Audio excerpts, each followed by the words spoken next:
can stop you from being deceived.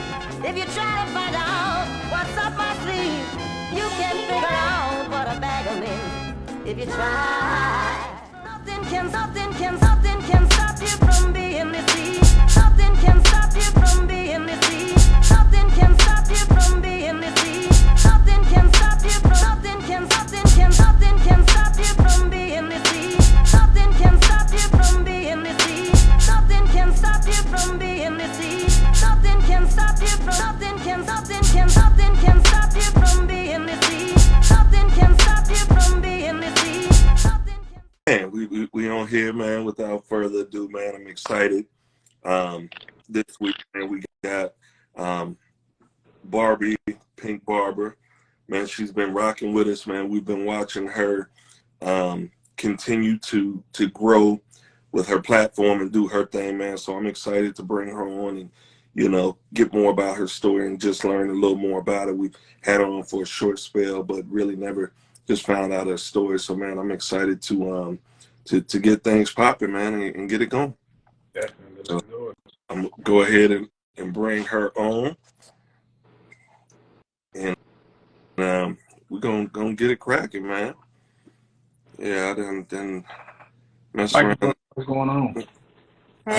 Hey, how are you? Hey there. What's up, gang? How you living? Sorry. Whenever he zooms in, I die.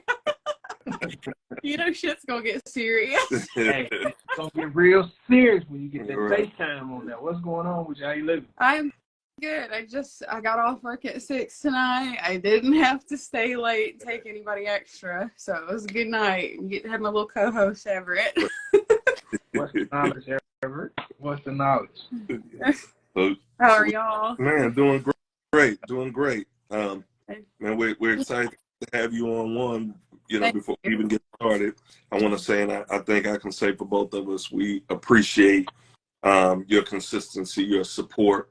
And, you know, we're watching you, and hopefully, you know, this has been inspiring and motivating because we're watching you just build and doing your thing. So we're proud of what you're doing, and we're excited to have you on. Well, thank you. I appreciate it. Absolutely. So as we're going to jump right into it, of course, I'm Asha Barber. That's my co-host, my brother Shy. And we got Pink.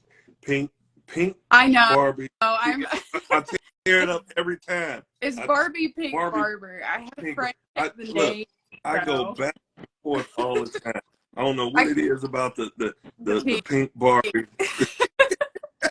My hair used to be pink, and obviously y'all know my favorite color is pink. So, and I picked it too because my page is trying to also inspire female barbers to represent, and so pink should not be a color that's feared in the clipper and the barber industry. So that makes sense. Yeah. Okay, so go ahead and give us and the spectators, viewers, the supporters, the followers, give us a short bio about who you are. All right. So I was originally born and raised in Ohio, and I finished up high school in Texas, and then I moved here with my dad. And about a year after high school, I was working, and my parents were like, what do you want to do with your life? You can't just wait tables. You will never be able to live on your own or with somebody. Right. And so my dad was like, why don't you check out cosmetology school?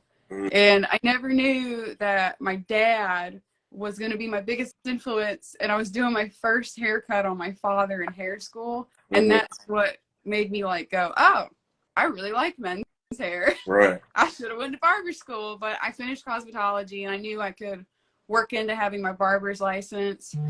Shortly after cosmetology school, I went and I worked for Sport Clips for 4 years. Okay. I worked my way to being a coach, and I was an educator for them, and I loved educating other females on basically anything with cutting, retail knowledge, confidence behind the chair. I really enjoyed that part of it, and I still also got to cut hair full time. Okay. And then COVID hit, and I lost my coaching job just because I was only part-time with it, and the other coaches needed the full-time.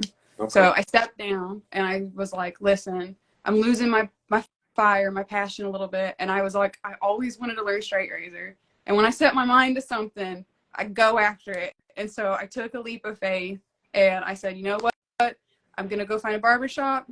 I'm going to go work in a traditional style barbershop. And everybody around me helped me get my master hair care license. So I got that.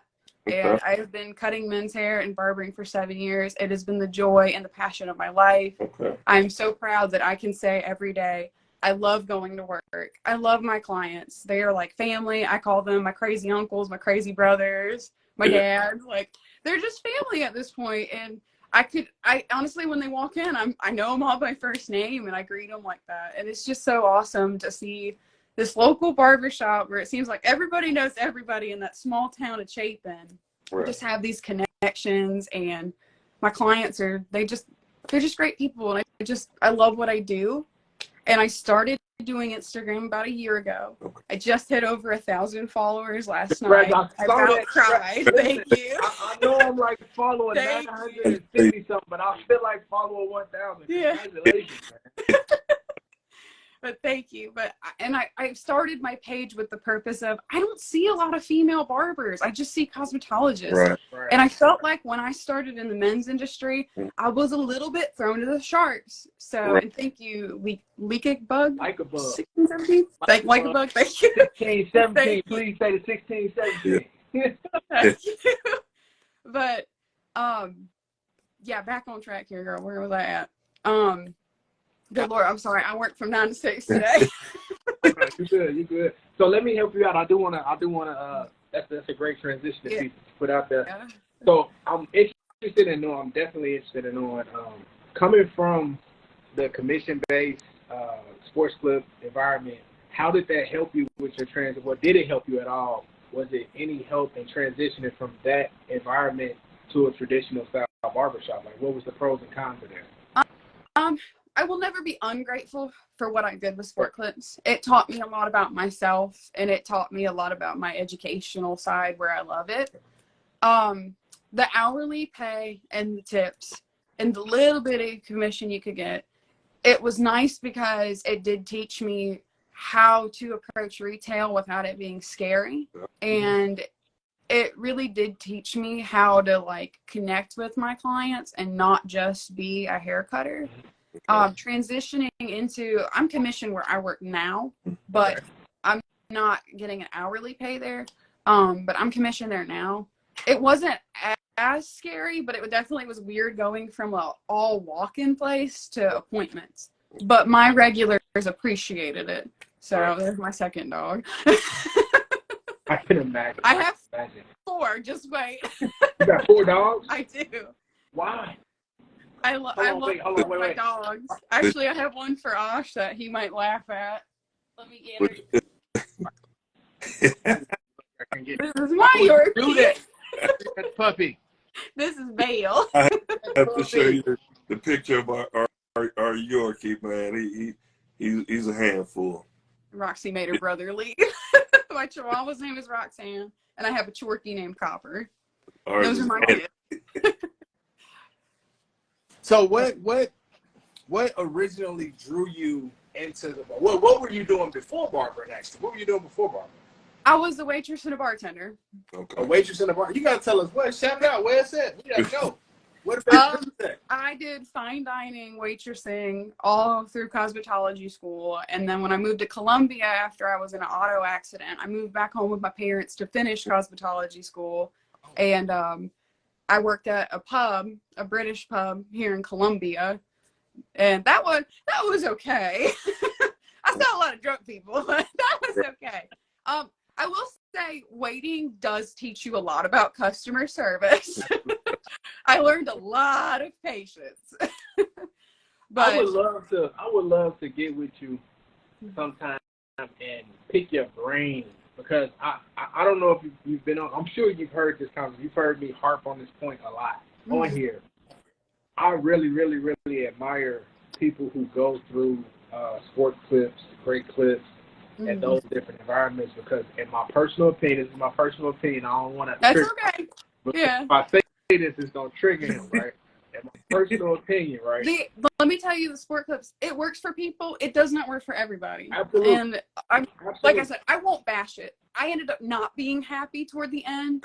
But, I mean, some people don't realize that, like, you know that saying, you take 1 step forward and 2 steps back? It's your choice whether or not the 2 steps back can be where you physically step back and you evaluate yourself and you figure out what's going right, what's going wrong, what can I work on. It's your choice to make those 2 steps negative back. So I took 2 steps back, but I went running into my future with my barbershop now that I work at. I manage it. I'm so happy to be a manager. I love my boss. He actually cares about us all. So like I said, it works for different people. Right. Do you think that any of that business savvy, managerial mindset and ability was kind of not necessarily created, maybe nurtured, right? If you're doing it now, it probably always existed in you. But do you my parents, my real mom, actually, I don't speak to her anymore, but I grew up in a pub. So yes. And then my dad, he was a manager of my actual dad that I moved in with after high school. Like I said, love him, my best friend in life. I won't tell him that his ego might go a little bit up, but yeah, Dad, I do love you. So he actually also was a manager, and my husband's a manager with Publix. Okay. So I grew up around it, and it's a forefront in my life. I don't necessarily have to do it because I just love the creativity and the art of cutting hair, but it is nice to be a manager that cuts hair, so my barbers know I'm there for them. Absolutely. And I understand both sides. Absolutely. So I have a question.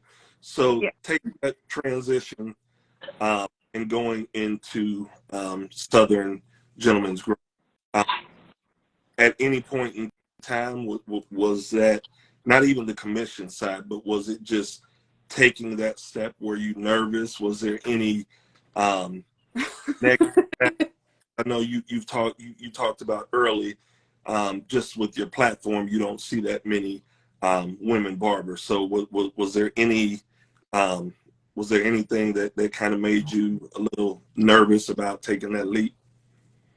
I was extremely nervous. I'm not gonna lie. When I called my boss and she got my 2 weeks notice, I felt like puking. Yeah. Like, you want to feel your heart go from up here all the way to the flow. Like, doing a 2 weeks notice is awful. It was awful. I was super, super nervous, and a lot of people don't know I actually have anxiety and really severe. I have a severe anxiety and a little bit of depression. And I started my page because I also wanted new barbers to know they're not alone, and it's okay to fear the unknown, but it's also, you have to know to take the steps, and it's okay. The unknown doesn't mean it's all going to be bad. Sorry, but she's a burrower. But it's not going to be a scary thing. But I was super nervous. I'm not going to lie. I walked in on my first day at my new barbershop, and there's only one other girl that works there, and I love her to pieces. Her name's Angela. She had this guy in her chair. It's this little old man getting his little comb over, his 3 hairs trimmed up, and he sees me walk in, and he goes, "Another female? Y'all making this a salon up in here?" And I looked at him with I was moving day. I had my moving stuff. And I looked at him and I said, "That's okay, because when you want to be in my chair, there ain't room for you." And I set up my station. I put on my pink down and I kept cutting. And this man watched me, and I was booked my first day at the shop, which was very unusual for them. He watched me have all my clients and have my little positive attitude. And I had that moment. I chose to either let that guy ruin my day or have a good first day. So I had a good first day. Now, were you able to take, or not in a literal sense, did some of your clientele follow you to where you currently are? I would say about 80%. Okay. I was very fortunate. Very. What I did was, when I was getting ready to leave, I warned them all. A lot of them had my number anyway, just because they wanted to know when I was working, because you don't have like a consistent schedule there, and that's fine. I mean, it is what it is. So they always would ask me when I was working. So whenever. What you want, puppy? What you barking at? At her brother. I love dogs, man. Look, Don't ever feel like that dog is interrupted, because that dog is main line to my heart. I love dogs. But go ahead. Thank you. But sorry. No. Back to the Lord. Where was that question at? I'm so sorry. No problem. I was just asking if you took. A lot of my Right. clients, yes. Yeah. So what I did was when I found out where most of them lived, I went there. Okay. Okay. So I So you can made myself reposition yourself in an local to them. area where they would. Mhm. Yeah, that was smart. I made myself local for them. That was smart. And that was it's real- only 20 minutes or like 25 minutes from my house. So it didn't bother me. So To another question, right? I got a really question that's been burning up in my soul, because we've watched me and Ash both, along with everybody else that follow you on social media, but me and Ash specifically, since meeting you through the podcast, I've watched your content kind of just keep going up. Yeah. And your consistency, I'm watching your consistency. Thank you. To edit your videos is improving. The way that you're editing your videos, you're really sending a perspective. So I'm dying to know, Well, thank what you. is your goal in the barbering industry, in the social space? What's your goal? What is your purpose when you post? What's the purpose of your post? Well, I made a new introductory video to my page last night. My purpose on here is to give new, current barbers education, tool knowledge, product knowledge, and just inspiration to keep going. Okay. And to just keep doing what we do. And I just want the community to know that it's not just a guy's haircut anymore. Mhm. Like, guys, that is their makeup. That is their hair. Like, sorry, that's their makeup. Like, that's their suit and tie. It's a part of their look. Like, guys actually care a lot more about a haircut than we know. And so I just don't want men to feel cheated of a service that we as women get, and it's relaxing for us. Like, I think guys deserve just the same. So Definitely. I think that's a great perspective, because it's true. A lot of people don't like to make this connection, but I feel like you're in a place where you're making it, or you've already made it. Barbering services for men can be attributed and connected directly to our mental space. exactly. If you give a man a good haircut, he's going to a business deal. He's going to make the business deal. In most cases, even if he don't make the business deal, because he may have a terrible business plan, but He may make a good confidence impression. going into that business deal is going to be that of somebody who's capable, right? Yeah.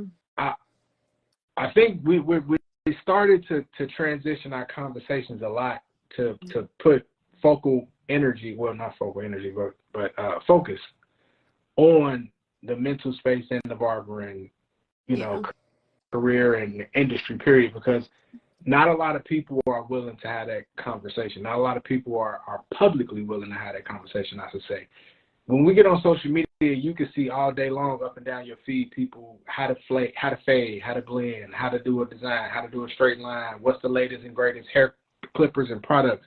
Mm-hmm. I'm dying for someone, and this speaks specifically to Elaine, for you, right? Mm-hmm. I'm dying.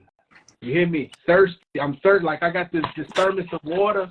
You're like, here's my Thirsty cup. for somebody to fill my I got cup a big goal. from the perspective, because men and women are different, right? In the way that we handle situations, the way that we approach things, the way that we negotiate life, right? I'm dying for a intelligent, approachable, relatable woman within the barbering industry. And I also don't want on a to mental perspective. I also don't want to sexualize it either. I don't want my page to be about that. At all, and it shouldn't be. No, I don't want that. My somebody clients to give don't me see that me because I look cute. That's not what it is. Absolutely. I've had clients told me, listen, just because you're cute, I ain't gonna come back if my haircut is shit. Right. No doubt. Yeah, that's weird. That's a weird flex. Like, that's a weird flex. That's weird energy. Yeah, I don't like it. Like, love yourself. God forbid. God flaunt it. But like, no, this isn't to me who's personally, haircut. to do my barber look if they can't cut hair. If you cut my hair, all It the ain't, look. you ain't having a good day. No.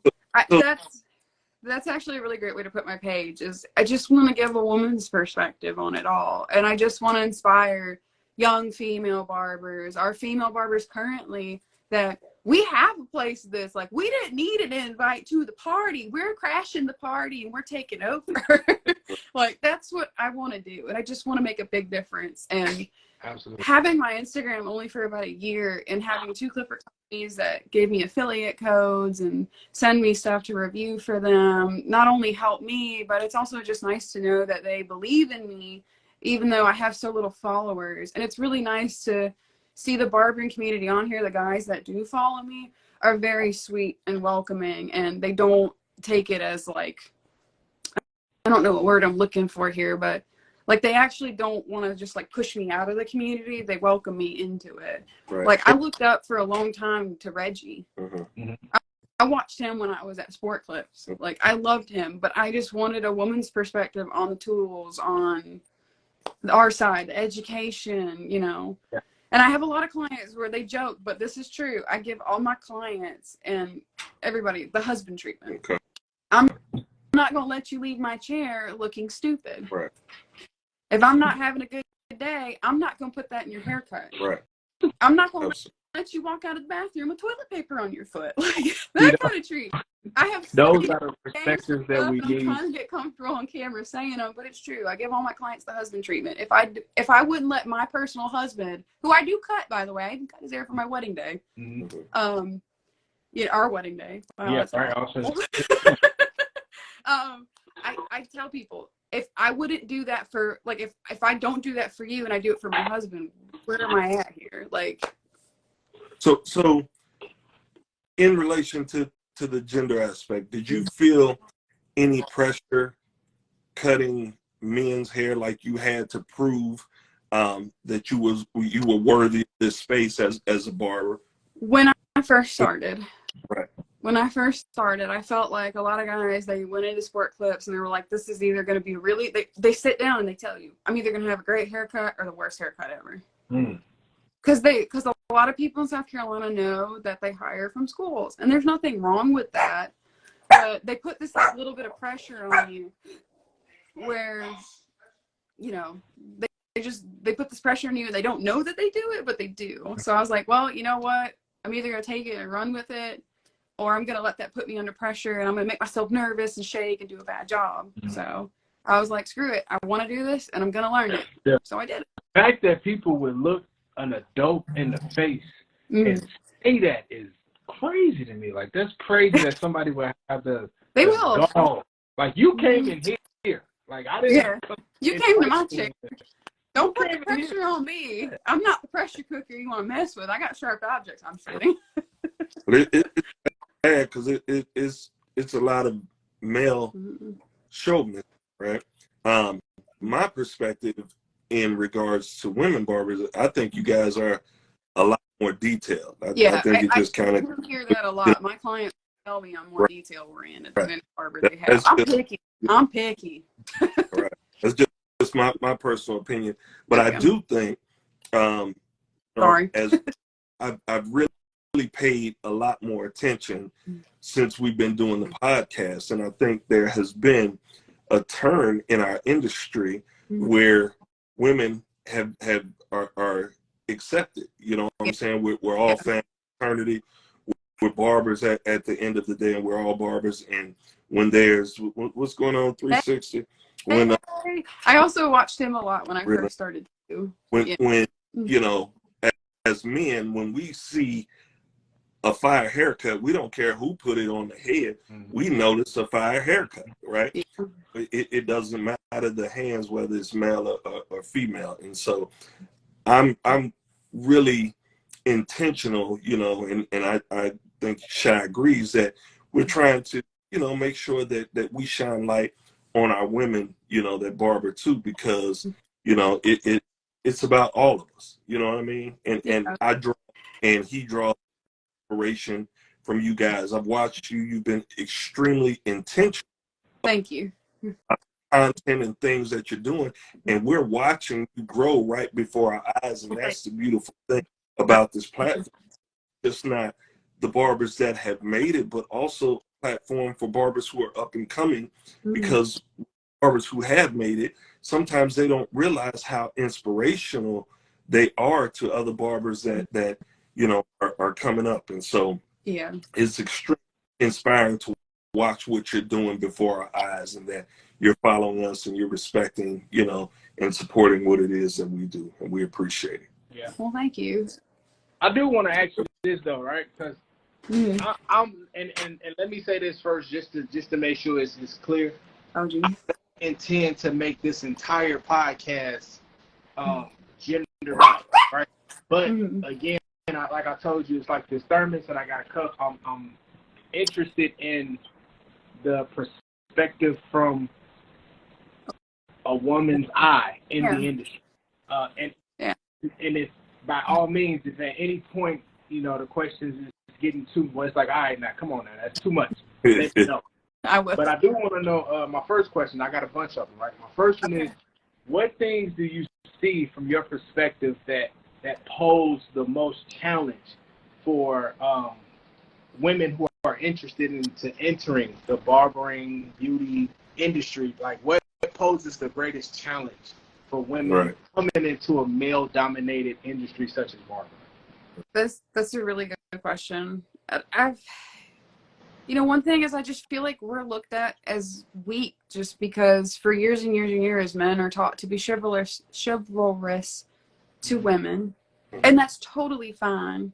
But we're hard-headed. Like, we could do it too. They look at us as weak, and like, maybe they look at us some as like, we don't know what we're doing just because, you know, we have like our hair to do, our makeup to do, all that. But we know what we're doing. We got this. I just don't want a guy to think he's got to step in and go tell me, hey, you got a line in your fade. I ain't done. Hang on, I ain't done yet. Like, that's definitely one of the that was another question I wanted to ask you. Coming from those two different shop environments, was there anyone who, because I watch guys do this a lot, and they got the new generation call it simping, they call it being thirsty, they call it all kinds of stuff, right? But I watch a lot of guys who aggressively assert themselves in a barbering space when a female barber is there, because one, they're trying to push up on them. They being slick about trying to push up on them. Two, men, I don't know why, but some men, maybe it's character driven, right? But some men feel extremely uncomfortable and challenged by a woman thriving in an environment that they're in as well. Have you experienced any of that? Yeah, I have. My first week at my new shop, I have one barber. He's a former Marine and stuff. He would sit there and just watch me. He used to be a drill instructor at Parrish Island, and he just sit there and watch me. He had this look, and I'm just like, what do you want? But I just learned to zone it out. Like, I'm like, whatever, this is my bubble. Get out of here. This is my bubble. You being over there in your space, thriving, was triggering all his Marine Corps PTSD. Yeah. He was on the inside like a ball of yarn. Like, yeah, but it was so funny because he just watched me the whole day, and I was just like, whatever. And I just do what I do. I rock it out. Like, I'm like, whatever. You know what? This is my bubble, my space. This is my office. Whatever's going on around me, it is what it is. We're in Brienne Town here. But we got to the end of the day, and I got done. He just looks at me, and he goes, you can really fade. He's like, you can cut hair. He said, you're the first girl that's come in here, had a fully booked day, and you can actually cut hair. He goes, so two things, right? One, I want you to know as a fellow dog lover, as a fellow pet lover, it's because of you that Marine went home and beat the shit out of his dog. He did that because of you, right? That's one. God. Two, I want you to know that it's crazy. I want you to always pay attention to situations like that, right? This is my grade that I covered up coming out in this part of the conversation. Always pay attention to people choose words for a reason. Yeah. Words have meaning. The reason people say things is there's meaning behind it. No one says anything and it's just an empty statement unless you're talking to a complete moron. Yeah. The fact that someone of his stature and background watched you all day and then had the inclination to offer that compliment as you guys started for the day, that's all strategic. Yeah. That's listen, fellas, don't get mad at me. I'm gonna drop some names real quick. But she got a husband. She married, so I know he done told her this already. And if you listen in the background, help me, okay? Don't let me get drug out here on the internet by saying this. But when men do that from that perspective of man, that was his way of trying to belittle you as well. Yeah. It wasn't just it wasn't a compliment just because he admired what you were capable of doing. It was a backsided compliment to say, I didn't think you were going to be capable, one. And two, I feel threatened. Now this has turned into a pissing competition. I hope you're ready for it. That's what that was. So how did the relationship turn out? The co-work relationship after His manager now. He killed the dog. The dog did. The dog did. So do you guys have a good working relationship though? Yeah, he's a pain in my ass, but he's fine. Okay. So Yeah, he'll throw shit at me. He'll be like, listen, this redhead over here, y'all better run. She gonna cut your hair. You better run. And I'm like, at least I'm actually up here cutting hair, not on my ass. Hey, listen, your new objective But we have for the fun with podcast. it. Like, We got you. I learned to take him how he is, and when I don't feel like listening to him, the little redheaded carrot top child out. Listen, you gonna be the first guest on the podcast to have a homework assignment. Your homework assignment, right? You have got to find out the name of his dog, because he got a dog. I know he got a dog. He's got 4. But they're all alive and well. His let me tell you, this man, he is married. His wife owns him. Oh. Tracy pops up in whenever she wants. It's Be fine. careful now, because this is the internet. This is Right. available forever. Be cool. My bad. Watch. I didn't say his name. He gonna be pissed off at work tomorrow. I don't think he goes on Instagram. He's an old school barber. I don't think he really gets into that. The man still uses corded clippers. You'd be surprised. Hey, Yeah. Corded clippers. I still use not all corded clippers. You heard what she said. What she said. You heard. Just kidding. That's fine. That's absolutely fine. No. How I started with him. So how long from the time you started in this particular barbershop to the time that you became manager, and also how many barbers do you manage? I have 3 other barbers I manage. We're looking for a 5th. Okay. We have an open chair at my shop. Anybody in Chapin, South Carolina cuts hair, let me know. But I manage 4 altogether, and I think I took over managing about 6 months into working with my boss. Okay. Really? Yeah, I'm very forward. Like, I found out when I got there, like, we really didn't have a manager. He was stepping down because he had a lot of family and life and stuff going on. That's totally fine. Everybody has something where sometimes you just got to step back and take care of things. Absolutely. And so I walked up to my boss. I said, listen, I know you don't know me that well. I know I hadn't been here long. It's probably like my 4th week. And I was like, when you're ready to hire a manager, I'm here. Mm-hmm. And, like, every time he come in, I'd make suggestions on things that would go better, or tell him, like, hey, these things aren't working out well with our system, or hey, the clients are saying we need more of this, more of that. I would just do that kind of thing, and I just kind of was showing initiative as much as I could, so I could show that I was interested and I really wanted it. So that's how I approach it. Man, so what? Man, we had a stylist, and she was transitioning into learning barbering in the shop, and she had to take maternal leave. She was having a baby. She had a daughter. Congratulations. Yeah. I miss her, man. Women make the absolute best financial advisors when they not spending your money, right?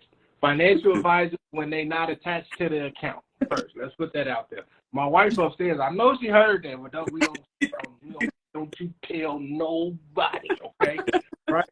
But as far as shop management and being the eyes and ears to help mitigate problems, I wholeheartedly, I miss her so much, because her perspective on business was like, yeah, okay, cool. Her being there made things easier, and I'm sure that it's a lot of people who can relate to that. Right. Yeah, and I'm still learning as a manager too. So what core values and characteristics did you learn from sports clips and take with you that has helped you in that role as a manager now? So I didn't ever manage for sport clips. I actually skipped over all those steps they do and started coaching. But during being there for 4 years, what do you feel you learned in that space that helped you in the position that you're in now, if any? I've learned, if anything, like, honesty is the best policy. However, you do need to take honesty respectfully with your barbers, with your clients, wherever it may be. You have to do honesty respectfully. And you can't just go up to somebody and say, hey, that haircut did not look good at all. Like, you need to say, hey, this part of your haircut went great. This part, however, I think if you just did this, it would help correct this. And then it'll make you more beneficial here. So I've learned how to speak to people respectfully with advice as well. And then I've also learned with retail, if I see barbers struggling with retail, suggestions on how to make it easier, not to fear the no from a client as well. So if you didn't just see the light bulb, light bulb, right? I think this would be dope, right? So let's try this. With you being in a managerial position, right, doing your work every day, managing people, there's a lot of people who view these podcasts, view the interviews and episodes, who are in shops that may be either poorly managed or they be in shops where they have managerial responsibilities, but they don't necessarily know how to manage.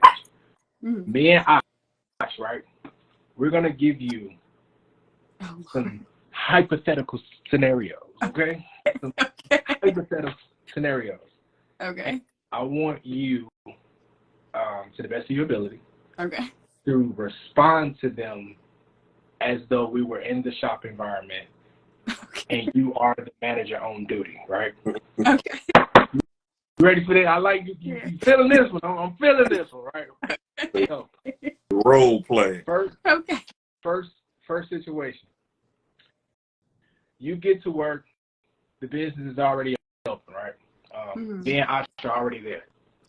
Ash has a client in his chair, and he has a client waiting, a mother with a child waiting. The music is playing, and it's playing hip-hop unedited, right? Oh, Lord. I have a middle-aged gentleman in my chair, and we're engaged in a conversation not conducive to the shop. When you come into that environment, go. It's on you. I'm going to change the music first, apologize to the mother, and let her know that that is not a norm and is not accepted. I'll ask whichever barber was playing it, and I'll address it after the shift to let them know, hey, let's not do that again. Got to pick something appropriate, at least the clean version. And when you say conducive, do you mean like inappropriately conducive, or? And we talking about everything we seen on the internet, and it's not good internet. Like, it's not appropriate for the shop at all. After, like, I'll pull the barber from the store, I'll be like, hey, ma'am, come over here for a second. Let's just talk for a minute. Not to make it sound like they're in trouble, not to make it sound like anything like that, not to make the client feel like they did something bad. But I'll pull barber side after that, be like, hey, dude, just let's PG that conversation a little bit. Let's PG that conversation a little bit. That way the kid ain't hearing it, and that way, you know, the shop looks still professional here, and it's hearing professional. And then I'll tell them, other than that, keep rocking out the haircut. Let's keep it moving. Let's keep cutting. And then I'll let them go back to the customer, and they'll PG that conversation up. I like it. I like that you addressed the teachable moments and learning opportunities, and it wasn't just all attack. It wasn't all attack. It was let's change the problem, offer a solution, but also let's pay attention to teachable moments. Where can we improve that? A lot of people fail in managing opportunities because they don't know how to manage themselves, right? They do things from an emotional, impulsive place. And when you do it that way, a lot of times, although you may be 100% in the right, your approach can still be 100% in the wrong. So kudos to your first one. Thank you. Go ahead. I'll give her another one, bro. Blow her mind with one, bro. What's something you done dealt with, bro? Come on with it. So for me, you have 4 barbers that you supervise, and each barber has their own station. And you have 2 barbers that consistently refuse to clean up after themselves. And so it kind of, shines a dim light on the barbershop as a whole because their areas are not clean. How would you deal with that from a managerial perspective? Honestly, I'm gonna pull them to the side and I'm gonna ask them, "What's up? Why are we not doing that?" And I'm gonna bring up, "Listen, guys, these are state law. These are state law things that we can't avoid. If state board were to walk in that day, see all that hair on your station and everything, they're gonna dock you for unsanitary environment for you and your clients. The shop's gonna get fined. Possibly the barbers are gonna get fined." I'm just gonna remind them why it is important. And whenever they answer why, we'll talk about what's up. If something else is bothering them at the shop and it's making them not want to clean up, not participate, we'll address that issue too if there is one. And if they're still not doing it at the end of the day, that's when I'm going to call my GM or the owner and be like, "Hey, we need to have a private meeting with them and figure out what's going on." From that point, after we talk about their initial issues first, if there's anything else after that, if they're still not doing it. But I'm bringing up, "Listen, I don't want you to guys get fined. We don't need the shop to get fined. Just take those 5 minutes before you leave, clean up that station, dump out your barber side. My other 2 are doing it. Let's all do it, okay?" All right.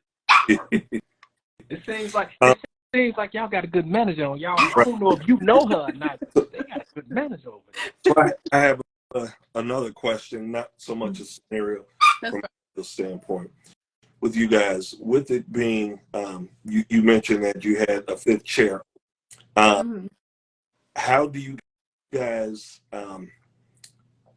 market for hiring barbers, and is there a interview process that you go through, or how does that look for your specific barbershop? So there is an interview process. Advertisement for that 5th spot. My boss does a lot on Indeed and like website platforms with posting for barbers. Anytime we have a barber come into we've got 2 other locations. If a barber comes in there, they ask them where they're more local to, or they'll ask them, "Where are you willing to go for work? Where's your clientele if you have them?" Right now, Chapin is a growing town. Okay. It's a little farther outside of Columbia, so we haven't had a lot of applications for that 5th spot yet, but we need it because this town's been growing. A lot of people are moving from up north to this side of town in South Carolina, and we have a lot of kids and like pediatrics dentistry going up. It's just bringing a lot of families. So we're doing our best that we can, and if we still can't get somebody, then my boss is actually reconsidering relocation to put it in between Chapin and another town where more barbers would live. So we're working on that, but we're taking the appropriate steps and actions first. As for an interview process, we conduct an interview where if they have a model, I ask them to bring a model, and they're going to cut their model's hair in front of me. I typically ask them if they can do a fade. If I find out they're a stylist, especially, I want to see them do a fade. Because I've noticed stylists, when I do have stylists, they struggle with fading a little bit more. And if I have a barber, I ask them to do a scissor cut. Okay. Because I notice barbers sometimes struggle with scissors. And it's not knocking them or anything like that. Traditional barbers used to not really use them a whole lot. A lot of it was more clippers and stuff. But a lot of longer hair is back in trend now, so I do like to see some shear work. Or I'll at least ask them to do a haircut where I can see both. It just depends on what I learned from their background. Okay. And then if we have clients that come in and are willing to get a haircut from somebody interviewing, I'll watch them do those haircuts, and then we'll go to the back, and if there's somebody I'm really considering for hire, I let them know how I run things, what I expect from my barbers, how we dress, what I expect for being on time, which is 15 minutes early for me, and just kind of how we run the shop in our day-to-day and the expectations for all of our services. And I'm assuming with it being it's a commission-based shop, right? Mm-hmm. with it being a commission-based shop, I'm assuming that a lot more of the structure of it is employee forward, right? Like you have a start time, you have an end time, you have a break time. You can set your schedule. You We can do set your schedule, but you do have a lunch break. We want you to take a lunch break. Nobody likes a hangry barber. But yeah, we want you to have a lunch break, and you can set your schedule how you need to, though. How you set it, though, will determine if you're full-time or part-time, though, because the owner does give us PTO, which is really nice. So. Okay. Well, yeah. Would you ever consider transitioning to a booth rent situation? I would. It just depends on the numbers and talking to a financial advisor just to figure out how to properly and readily approach it. Right. Mara, I've never heard that from a barber. That's yeah. I don't want to pay a big lump sum of taxes at the end of the year. Barbie Pink Barber got her business mind on. You hear me? She got her business mind on. So, being in the space that you're in as a manager, what's your long-term goal as a barber? That's something I haven't really taken a whole lot of thought of, and because to me, it's just being happy with what I'm doing. I thought about possibly having my own shop one day, and I would love to model it like a retro 50s diner. Like, I think it's really, really cool and really fun and exciting. It'd be fine. I love having a vintage-ish style with a little bit of new. So it's a dream one day, but I have a lot of dreams that I'm trying to determine if they're going to become goals. Okay. So right now, I'm in this space where I'm happy where I'm at, and I'm open to learning more. So when I do take steps, they're steps with positivity and confidence behind them. So with the commission base, do they offer any other incentives, healthcare, anything like that? Like what's the benefit in your we have some. We have like a supplemental health care, and we do have 3 days of PTO, and the owner is slowly working on giving us more. He's actively always looking into it, but he juggles so much with the 3 barbershops, and he took over from his his stepfather-in-law, I believe. He took it all over from him recently.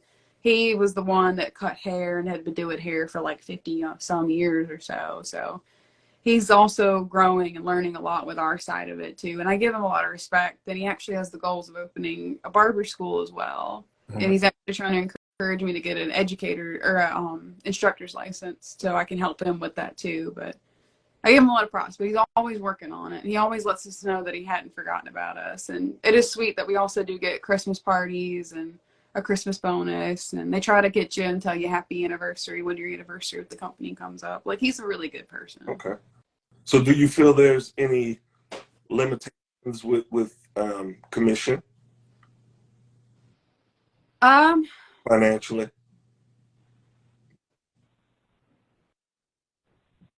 I guess really it just depends on how much you're willing to work. Okay. Makes sense. Yeah. That makes sense. To me, that's the only thing, is how much are you willing to work? Yeah. I mean, my barbers get half, so it's not like they're getting cheated or anything. They get half of their services, all their tips, and they get commission off their products. Like, we're not cheated, which is great. Yeah. And then considering where you are, the market isn't cheap either, so it makes sense. Right. Our barbershop's in that medium range of price. Like, I've got barbershops in downtown Cola where they'll charge up $50, $60 just for a haircut with a straight razor shave on the neckline. And we have our prices at $32 at the moment. And I came from a place where I think like it ranged between 17 and like 26 or something like that. It's been a minute since I thought about those prices. But what bummed me out about Sport Clips is you could do 3-4 haircuts in an hour, which I didn't enjoy being timed and doing all that, but you only got that $10 an hour, but you did all those haircuts. Like, that part, that's when at the end I was like, man, if I was in commission or something else, like, I would reap more of my benefit.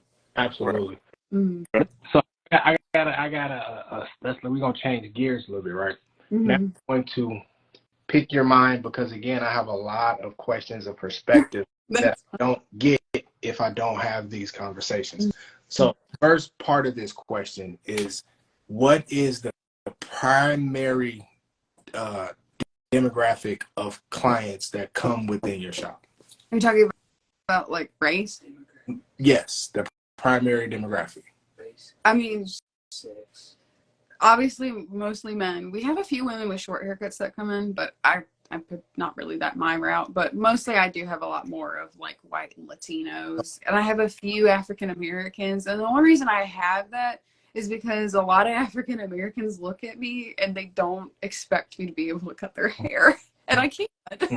And I love it. It doesn't bother. Hair is hair. Absolutely. There's Absolutely. different challenges with it. Don't get me wrong. There's different things you can do with black people hair versus white people hair. That works great. But I don't look at it as a threat. I look at it as cool. Let's learn something new. Let's do it. Right. Absolutely. What's the age range? Age range. We kind of get a little bit of everything with Chapin because we've got a lot of kids. Then we've got our seniors who have lived in Chapin forever when it used to be a small town. Now it's growing. And then we've got these families that are moving with dads in their like 20s to 30s to 40s. So I'd say it's a good bit of kids. The seniors are probably like 20%. And then those middle range men are probably like that other 50. Right. Okay. So, Now let me ask you this. So the reason for asking that question, right? The reason, and it's to make you uncomfortable is not to make any of the viewers uncomfortable. Is not to make ourselves uncomfortable. The reason I ask that question is because a lot of times in this industry currently, a lot of people are trying to ignore the division as it sits. You know, it is what it is, and it's as unfortunate as it is. It's never going to be corrected, or there's never going to be any solution provided for it if we all ignore the conversation. So the reason I ask that is because I'm interested in your perspective first, if you even notice that, because I don't know how frequently do you go to like the barber shows and stuff like that? So I've actually never been to a hair show or a barber show at all. I was supposed to go to BarberCon this month, and the owner of the company, he was sending us all, and unfortunately he was like, this is going to be a rush to send y'all all out for just the day. So he wants to find another event where we can be there longer and get more opportunities of learning there.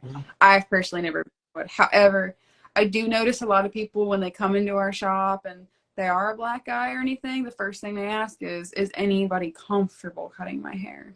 And I hate that. But at least they're asking because they don't want to get their hair jacked And we experienced that on our end too. At my shop, we have where I'm located in Murfreesboro, Tennessee. It's a melting pot, just like pretty much everywhere in the world, right? Yeah. But because of directly where it's located, neighborhood-wise, right? It draws in more African American, Hispanic, between the age range of like 18 to 40, right? That's my primary clientele. Yeah. But I do get a lot of middle age and I would say mid-age and young mid Caucasian males. I also get a lot of women, right? But you can see, just like you can feel the energy when they walk into place, and it's kind of like you feel their uncertainty. Exactly. And it's not that the environment isn't inviting. It's not that it's nothing more than the narratives that have been shoved down our face since we were kids and our parents were kids and their parents were kids, right? You can see that.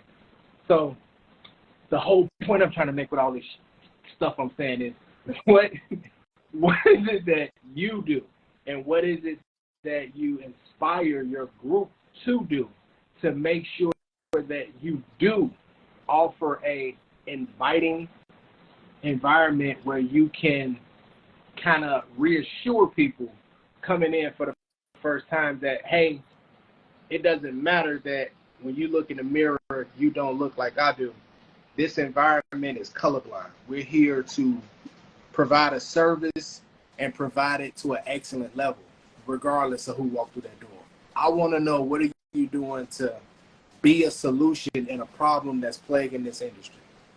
First of all, anybody that walks in the door, whatever age you are or anything, I will say hello. Whether you're my client and I know your name, or you're a regular that comes in there and I just happen to know your name because you come in all the time. Or if it's your first time, I say, hello, how are you? Welcome to the shop. How can we help you today? If they have an appointment or not.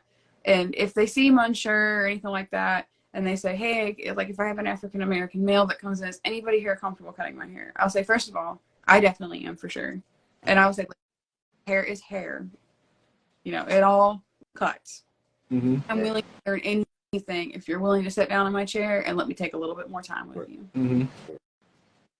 So, and I will tell people when I don't know how to do something, hey, I don't know how to do this, but I can learn it. And I can learn how to do this for you and for your hair type specifically. I love it, man. Too in my chair. This is a safe space. This is your time. This is you. We talk about whatever you want to talk about as long as it's appropriate. We talk about whatever you want to talk about. We have fun. We cut up. It's lighthearted. We have beer and liquor at my job. Have a beer. Put your feet up in my chair. Let's kick it. I love that conversation. I love that I love your perspective on that, right?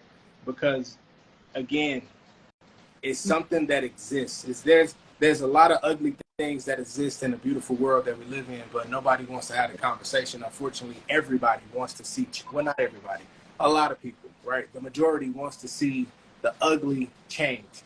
But if we always avoid the difficult, uncomfortable conversations in order we'll to never get past it. No change can come from just sitting by and saying nothing and just letting it happen. Now, too, whenever like somebody's uncomfortable, if I don't want to address the fact like that, you know, I just treat them like a normal person. I'll be like, how's your day? What do you do for a living? How many kids do you have? I make it as casual as possible. Absolutely. I may approach it a little weird because I'm going to address the elephant. I don't know how not to, right? Hey, I'm gonna give you a real quick funny story of what happened to me with a police officer, a convenience store, and a donut. A police officer, a convenience store, and a donut. I'm standing in line, and a police officer is standing behind me in line. It's already uncomfortable for both of us, right? Because he's standing behind me in a convenience store in this line. I got tattooed.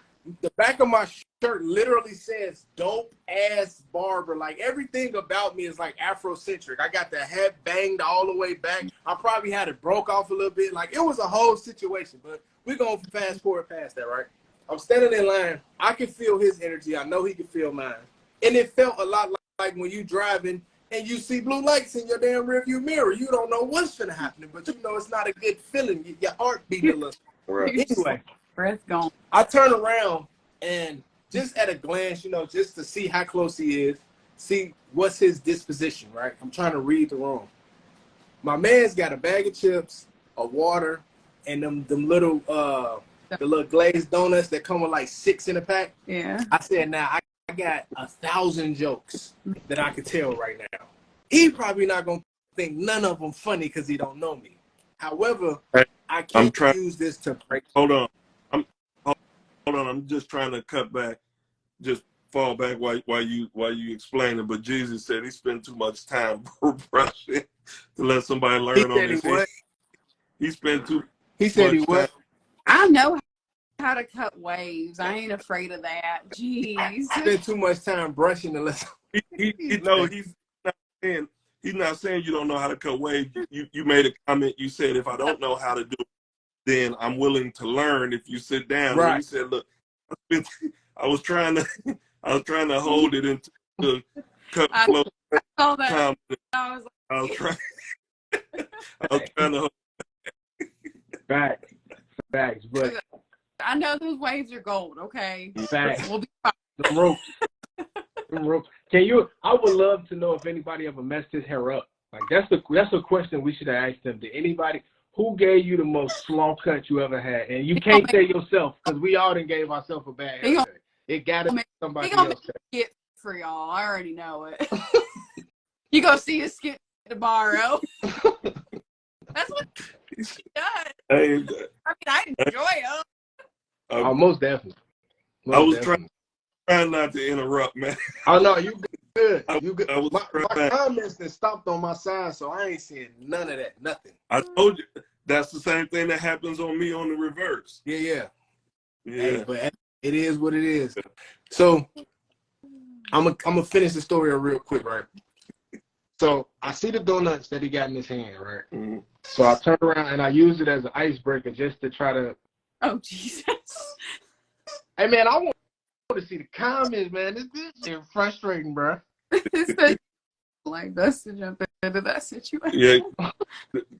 Grace said you're gonna need a life vest to jump into that situation. Oh God, yeah. So, Definitely. So instead of the point of the story is instead of letting the situation go unspoken, I just turned around to him and softened my posture and addressed it. Like, I'm like, man, so police officers really do eat donuts, huh? And he smirked and he was like, what you trying to say, man? I'm like, well, shit, I like watermelon, but you ain't seeing me walking around with a watermelon in the store. You got donuts. You can't expect me not to turn around and not say nothing about them donuts. And what it did was it turned into a conversation. That conversation turned into me being able to cut his hair. Me cutting his hair turned into now, if I see him driving past in his patrol car when he's in our area, he'll speak. So the whole point of it is, if we too uncomfortable to have the conversations that's right there in our face, we can't expect no results from it. So I appreciate the fact that you are addressing those things. You are paying attention to them. You are aware that they exist. I gotta say that again. I was gonna say my only example that I have where I've actually like really first. I had a state trooper come into our barbershop where he had a few bad experiences with some of my other barbers because he is a state trooper. I mean, they'll sit down, he'll say fade, and they give him a state trooper fade. Military. And that's not what he wanted. He wanted a haircut. And I said, listen, and he sat down, he looked so uncomfortable. And I said, listen, Mr. State Trooper man, I'm not asking for your license registration right now, please. I'm not going to take your fade too high. Fort Jack got screwed up too. I said, I'm a I think one of the things that, you know, when you talk about demographics, I think one of the big things that also plays in that is geographic location, right? And, you know, now we're at a point, and I always say I think this is the golden era of barbering. And what really has helped me, and you know, when I first started cutting, the thought of, you know, cutting straight hair, because when I went to barber college, it was in Peoria, Illinois. It was about an hour and a half from home. It was on the south end. It was in the hood, and so you didn't have that traffic. So we didn't have the opportunity to do, you know, shear cuts and scissor cuts. We didn't have that opportunity, right? So as time went on, and my son gets cutting and deals with more diversity, he was that bridge to help me out. And so now when we go to these barbershops, you have a lot of education with shear and scissor cuts. And so I think the biggest thing, yeah, that dog going to work. I was just going to say, hey, we booking the dog next week. Make sure the dog got some free time next Wednesday. Tune in live. We're going to have the puppy on the live. We asking questions. Why your mama do your haircut like that? Because them ears, she needs to go get her shears and even them ears out of something. That's why he keeps squeaking. He want attention so people can see what you did to that puppy ear. This is cover. But no, I don't cut their hair. I don't have time. But I like I was saying, I think the big thing, you know, being comfortable, because I think once you're comfortable with cutting all textures of hair, then you're going to market to that, or having the diversity in your shop that allows you to service all textures of hair. And I really think that's where the gap is. Either you're uncomfortable because it's a geographic location where, you know, people may not be comfortable going to on one side or the other, or you don't have that diversity or the know-how in that particular shop to service hair textures. That's a big one. And I think we're really in the industry, we're gaining traction with that.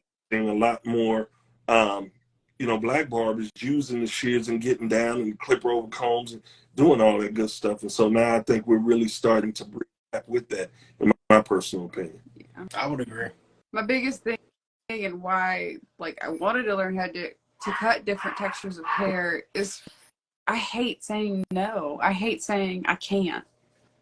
I can't stand saying I can't. I don't like saying I can't, but I gotta give a shout out to Jeezy, because I went through my phases where different hairstyles, the 360s, do-rag, and all that work you done put. I ain't willing to sit in somebody's hair and say, well, I give it all I got. No, you gotta know what you're doing. Yeah. Like, yeah, you if I can't do something, I'll be like, learn how though. Hey, but I don't want you to learn because of the mistake that you made on my head, not with the way. Not with the. I think in the barbering industry too, if you talk to individual barbers, right, from barber to barber, not being or struggling with saying no is a common thing amongst barbers. Like it's hard to. If you do have those few that will say no, like just out the gate, no, I'm not gonna do that. But for the most part, all the barbers I've talked to, and myself included, yes, I talk to me, whatever. When somebody come in, even if they have a difficult texture of hair, and I can physically see that it's gonna be a challenge, like they got a cowlick in the front, 2 in the back, they crown messed up, and they got alopecia on this side. When I see that haircut, my apprehension is how long is it gonna take? How frustrating is it gonna be, right? How long has my day already been? Is it gonna put me behind? Yeah. But the creative, the artistry and barbering side of me is like, I bet I could blaze that fucking haircut. I bet you the haircut I'm gonna give him, he ain't never had before. But I think that comes when you have the experience under your belt. Most barbers, like, if a person has never cut waves, you know what I'm saying? A barber just started, they're gonna be tentative. But because that artistic side and you tenured and you done blazed haircut, when you look at it now, you're looking at as a challenge because you know what you bring to the table. But I've always felt like that though, and it may be partly arrogance and confidence clashing, but I felt like that in barber school. I can honestly say, even when I gave a bad haircut, I never felt like I was going to give it before I started cutting. And I would like to see your bad haircut, so but because they on Instagram, they on that. You're 5 years in, like that, you have that artistic side in you, and I think a lot of barbers do. But like you could tell, like when I watched the design, I could already tell when we first got on here, right, that you know what I'm saying, you had it in you to draw, so you picked it up a lot quicker probably than a lot of people do. But some people, and you understand the textures of hair, the way some people, depending on the barber you get in their chair, they might not even understand wave patterns. You know what I'm saying? Absolutely. So I think it just kind of depends. I challenge anybody on here, go to my IG when you get off the line. Don't leave right now, because you leave right now, you capping, you bogus, you petty as hell. But when you done, before you lay it down, go to my IG and scroll to the bottom. All my slow cuts on here. I put everything on here. I will tell you, like, when I was in hair school, like, I gave a bad haircut. You want to know who I gave a haircut to? Yeah. Oh. So he got to walk around all day with his hat off in the crib. Hang on. It was before our very first date. Are you bogus as hell? No. You bogus as hell. I met him when I was in hair school. He made an appointment for me to cut his hair before our first date. We met online. And I was so nervous. And at my hair school, they didn't teach us how to use guards. And he wanted a fade. But he didn't want a skin fade. And I was so nervous because I was like, oh my God, I'm going to go on a date with this dude. And I helped him. And I learned how to do skin fade. And I looked at that picture back then, and I took a picture of it. I was so proud of that shit. And I look at it now, and I'm like, good Lord, there has been growth. Is he in the room right now? Yeah, he is. Tell him you took one like a champ, my boy. You won in the end, my boy. Hey, we up one because of you, my boy. Do you want to come? That was love at first sight. That's love at first sight. That's true love. You blazed my haircut bogus. All my clients say he's the luckiest man in the world because he don't need an appointment to see me. Oh, man. Look, them cheeky devils, they just, boy. Them cheeky devils. You, some clients, right? I bet you can, because men could see it in other men, right? Some clients, especially walk-ins, I bet you can see the creepy old man on them as soon as they walk in the door. Oh yeah. Hell no, he ain't sitting in my chair. No. So My other barbers go, "Hey, buddy, come on." Right. Hey, No, please don't. hey, send him to the military dog kicking dude. You go over there and get an angry man chair. Well, it's funny. If they were to do that to me, though, he would flat out be like, dude, he'd call him out in my chair. I know. I appreciate that about him. That's He'd be good. like, I like so weird. I like that. I like that. So for everybody, joining, we appreciate the iCutMyWayOut podcast. Just had to shout that out. If you don't follow us, follow us every Wednesday at 7:30 p.m. Central Standard Time. For me, as we're coming to the end, I know your husband over there, the dog's barking, so we don't want to keep you on too long, and we appreciate you getting on this. I have a couple more questions. Yeah, no problem. As I'm watching you continue to grow, and watch you, for some people, that 1,000 follows may not be anything, but it's progress, and we've been able to really watch you because you've been watching, and we've been tuned in. We're watching your progress and everything. Like I said earlier, you seem really intentional about. So, what's the plan going forward for you in regards to the whole social media space? I see you were reaching out to Local Barber Brand when we were on, talking to the ambassador, and so is the ceiling off and you just going for it, or really what is there a direction, or you're just trying to grow your followers, you're trying to continue to give that motivation? Is there any lane that you really want to tap into that you see other barbers doing, or creating some type of lane for yourself as you continue to grow? Well, I just want to share experiences, what I've got to offer for other barbers to learn. But another dream of mine and a goal is to actually be an educator for a brand as well.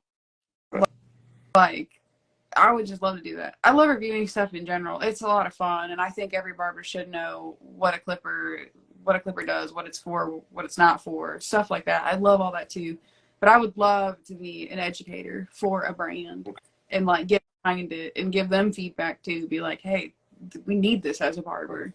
Like, I would love to do that. And one of the brands that I talk to a lot, Supreme Trimmer, the owner, like, he takes any feedback I give him, and he's very, very appreciative, and he's very driven. And I love what Supreme Trimmer really stands for a lot too, because that man has where he has a tool for every tier of barber. Like a beginner barber, he's got a tool where it's in your price range, it's quality, and it comes with everything you need to get started. Like, he's very thoughtful with his brand and what all he puts out there. So I love working with him. And Stylecraft and Gamma, I love working with them too, because they also will hear me out. It might take a day or two. They're pretty big. But they'll hear me out, listen to what I have to say, or, they support me and they post my stuff, and I really appreciate it. But there's a few avenues I want to go down. I'm got feelers, and I'm trying to figure out which one's going to be the best one to go down. I've applied to JRL social media position as well. I just got my first JRL clipper to make content to kind of be like, hey, I applied, I'm over here. That's what's up. One thing that, as I watch you, that I'm admiring, I was always told a closed mouth don't get fed. No, it does not. I'm watching you, and I think you live by that. Like I said, we were on with Local Bar Brand. You're like, hey, don't forget about me. Well, you know what I mean? And I didn't have anything for women. I'm like, dude, I want a girl shirt. Excuse me. Right. But because of that, he remembered you, right? Yeah. And there was even a quick side conversation just to you in regard to comment. So I think being ambitious, that's important. One thing I would say, with my experience, that really took me to a whole nother level in terms of how I look at this industry and being able to think about creating this lane that we have, because Hawk said something today that was so important about everybody just being their authentic selves, because there's space in this industry for everybody to grow. I can't be Hawk, I can't be Jeezy, you know, we can't do that, but we've created a platform, and this is how we do what we do on top of, you know, cutting. You know, we both have some steady hands, and we definitely bring that to the industry, but also this is our lane to support and celebrate and to give flowers to those that we follow. So I would say, you know, one of the things that put a big battery in my back, and that, you know, me and Shad talked about a lot, same for him, is making sure that you get out to those shows, because when you get out to those shows, I started to realize this is not a hustle, this is a career, and it made me understand and know that I could elevate and do something outside of being behind the chair. And we're watching you, and I think you're well on we appreciate everything you're doing for the industry, and just I thought it was nappy under there. Hell no. Somebody call. Oh, no. I'm sorry. I'm being silly because it's getting late, and my daughter is there acting a fool. I gotta go put her in this tub.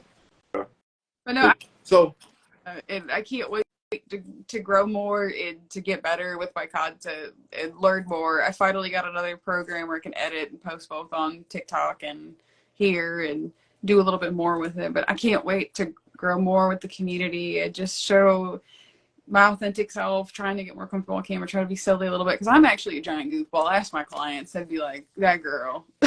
It was a question for all of us, and I'm so sorry I forget the name. It was Vala, if something they were asking if we were going to Vegas. And so just for me, it's kind of a game time decision. Me and my wife, we've talked about it.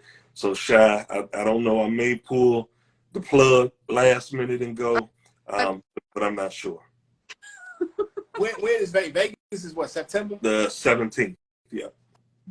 I believe it's the 17th. I know it's September. if I go to Vegas, it ain't gonna be for no damn hair show. He's gonna gamble. I'm just telling you guys. But no, I really do want to go out. That's what's Floyd Mayweather's barber's name? What's her name? Iced Out Barber, yeah. Iced Out Barber. That's her barber show. I am interested, and it's in conjunction with Jay Majors, if I'm not mistaken, Yeah, right? they're working. Yeah, they're definitely working. I'm definitely interested in going to their show. However, I think the agenda for the podcast, right, the goal is to not just attend these shows without it being business productive, right? Going to the show as a barber, I enjoy the shows. I enjoy going to meet people, and I'll do that forever, right? But we have a agenda that we're trying to accomplish with the podcast. Absolutely. So going to the shows has to make sense business-wise first. And anybody orchestrating business understands that if you try to position business to be beneficial in its last minute, it's going to be messy. Right. So for me, I think one of the things with business, I agree with you, because we definitely, you know, are looking to do some things. Jesus said he'll be in Vegas, but I think one of the benefit is that once you go, and I think it's structured business, even though it may not look like business, when you're making those contacts and people start seeing you, because one of the things that I noticed when we were in the pandemic and we were going hard with and we started the whole you know, let's go live, right? You know, we started and then we switched go live. Some people, you're hitting them up and you're saying, hey, we have this, you know, podcast, and this is what we're doing, is I cut my way out, and you know, I have a story, you know, and you know, just create this podcast and I cut my way out. I mean that literally, right? And so, but when you're jumping into people's DMs or whatever, sometimes people are a little reserved, like, hey, I don't know you. Yeah. And I totally understand it. And for me, I'm an open book. I like people. I'm very social, you know. And when you know, me and Shy talk, once I rock with you, I rock with you hard, right? So I think one of the big things is also being seen, so people know, hey, this person is really out here and they're trying to just grow in the industry, and they want to learn, and they're making contacts. And I think once people start putting eyes on you, and you know, you're talking to see you over and over again, then those relationships are created. Definitely, most definitely. But it also depends on how you're presenting, right? being seen is great on a whole lot of levels, but when it's business adjacent, it's how you're being represented. It's not just being seen. It's not just being somewhere people seeing you. It's when they see you, you're working at that thing that you're presenting to them as that business, right? When you see me, I want you to see me as representation of the podcast, not just seeing me in the podcast gear in a place. I want you to see me actively doing that thing. But when you see me, I cut my way out. I am the podcast. You are the podcast. That's what we represent.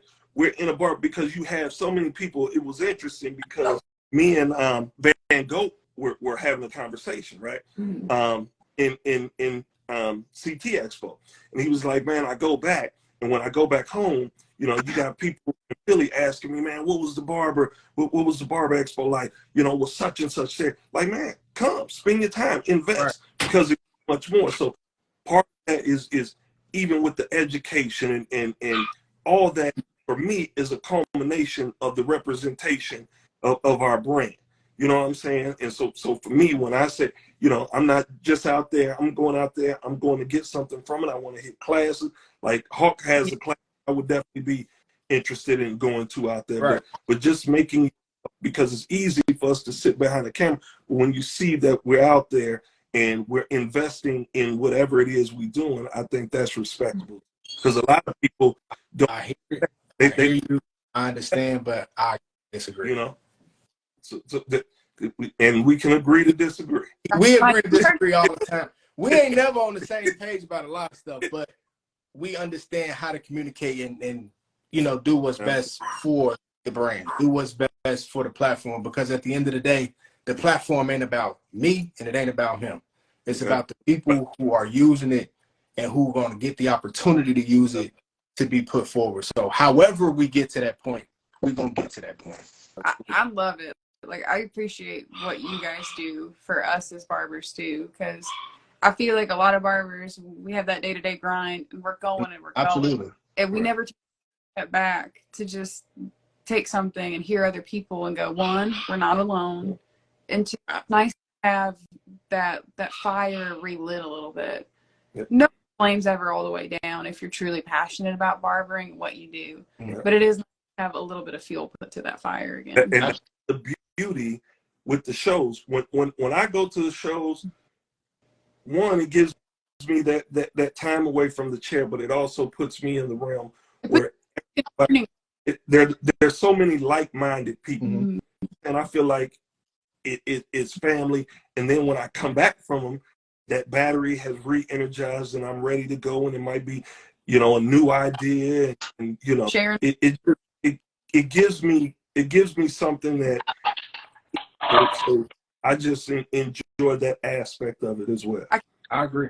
I can't wait to go on. I know my boss is going to pick a different one to send us all to. I'm planning on going to CT next year, whenever I find out when that is. My husband's coming with me. We're going to go. I want to bring him because I want my husband to see my side of my world. Like, he sees it, but I want to see everybody. Like, that's a great show to go to as a first show. That's a great show to bring a spouse to. That's just an all around really, really good show. And majority of them are like that though. And I think that's a really good one. Yeah. I want to go and I want to make connections. And Spring Trimmers even asked me, like, if you're going to be at a show, we're there. Come on up. We want you to cut on stage. And like, we want you to go off too. Which was really, like, I was just talking to them. I was like, yeah, my dream is to be on a stage and kind of be cutting hair and showing off a brand's clippers too one day and like working with them. And they were like, we'll bring you on stage. We love what you do. Right. So, that's dope. I like that. Yeah, that would be cool. That's something that I would like to be there to see you get on stage and do your thing. That would be cool. And keep doing what you're doing. Speak that opportunity into existence, because that's what you're doing. You're speaking that into existence. I had a tattoo. That would be a tattoo. I don't use for a single tattoo. I'm a weenie, but give me a straight razor. I'm great. What you said? What you said? Yeah. Well, man, so we man, this has been a wonderful evening. Like, we greatly appreciate it. We're going to keep tapping in and following you and getting that inspiration. Hopefully you do the same with us, man. It's been a ball. Tell your husband and the dogs we appreciate the time. Shy, you want to close out? Got anything you want to add? The last question is our closeout question. It's a closeout question. It's how we get this thing wrapped up. But before we ask the question, we got to remind the people: if you're here, if you're not here, if you're here, you should have been here. If you're not here, well, if you are here, right? Once this live is done, share it with your friends. Share it with 10 people. Help us to build this platform up, because you never know. Somebody might recommend you to be the next person on this show. And with that being the case, who would you like to see on the next episode of the I Cut My Way Out podcast? But the caveat to that question, as you already know, is you have to assist us with conquering that goal, because people don't like talking to me because I got the skunk streak in my beard. So when they see that, he's weird. I don't want to talk to him. But if they know you can help us out with that. So who would it be? Who would I recommend? Absolutely. Oh, I could recommend a lot, actually. I mean, some of them, they're a little bit bigger. I think her name is Lacey, the barber. Whoever you want to see. If it's an episode I've already you want on her Supreme Trimmer. I've already told him. He's like, I will get to it as soon as I'm going to keep mentioning. I'll be like, you need to come on here and talk about your brand. Okay. Telling him. I mean, y'all have had a lot that I've liked already so far. And the people you've invited on, I've enjoyed that I hadn't heard of. Every time I'm seeing them, I'm like, oh, cool. I look at their page. I follow them. Give them a little love. I've enjoyed it all. But Lacey the Barber, I think is her name. She's really cool. She's been featured on Salon Centric before and all that. And she actually does classes where she goes around and teaches. Spell that for me. Do you know right off? I think it's L-I-C-I. I could forward it to you. I can't remember her handle altogether, though. Cool. But I follow her a lot. I watch her a lot. Cool. Well, we definitely do that. We're definitely female from Baba Bliss. She did the collaboration with the blue clipper that she did, the low pro blue one. Oh, she wear the Scullies all the time. Yeah, she would be. She's cool. And then I think if you guys ever get Rum Barber, wouldn't hurt. He'd be cool too. Cool. Well, we will definitely do our due diligence. And reach out to them. How do you spell what? Rum Barber? No, I didn't hear you. It kind of like Rum Barber. Like the European barber. Mm-hmm. Okay. Y'all don't know just right. You can click on the link at the top, hit the drop down. Make sure you go and follow first and foremost Barbie Pink Barber first. You gotta go follow her first, because she's been showing love from the gate. And if you get an opportunity to see her Instagram and her content, I think you'll really appreciate it. She have a lot of information that she put in it, but overall, she keep the thing consistent. I got some pink barbers on my station now. I don't know, maybe I was motivated by her. We're not going to say. They're there, okay? We're going to do that. But then once you hit that drop down again, make sure you follow the I Cut My Way Out podcast page. We are live every Wednesday, 7:30 Central Standard Time here on Instagram. We also want you to make sure we do have some big things coming up. We have some giveaways coming up. We have some opportunities coming up. We have some things that you don't want to miss. However, the way we're going to make that work is you have got to be in tune with the YouTube. It's not enough just to be in tune with the Instagram no more, because what we're going to start to do is we're going to move everything over to on YouTube. Make sure that once you get that opportunity to follow the Instagram page, you click the link in the bio, go to the YouTube, because when we do them giveaways, guess where they're going to be at? See, I ain't zooming in. I'm going to just get close up on you like this and tell you. You need to be on YouTube. Up the street. Huh? Put it up to Put it up to put the pink streak in. Put the streak. I might throw a little pink. We gonna. Look, y'all have a good night. Peace. I'm out of here, man. I'm gone. Appreciate it. Oh, yeah. Great night. Thank everybody. Bye. All right. You too.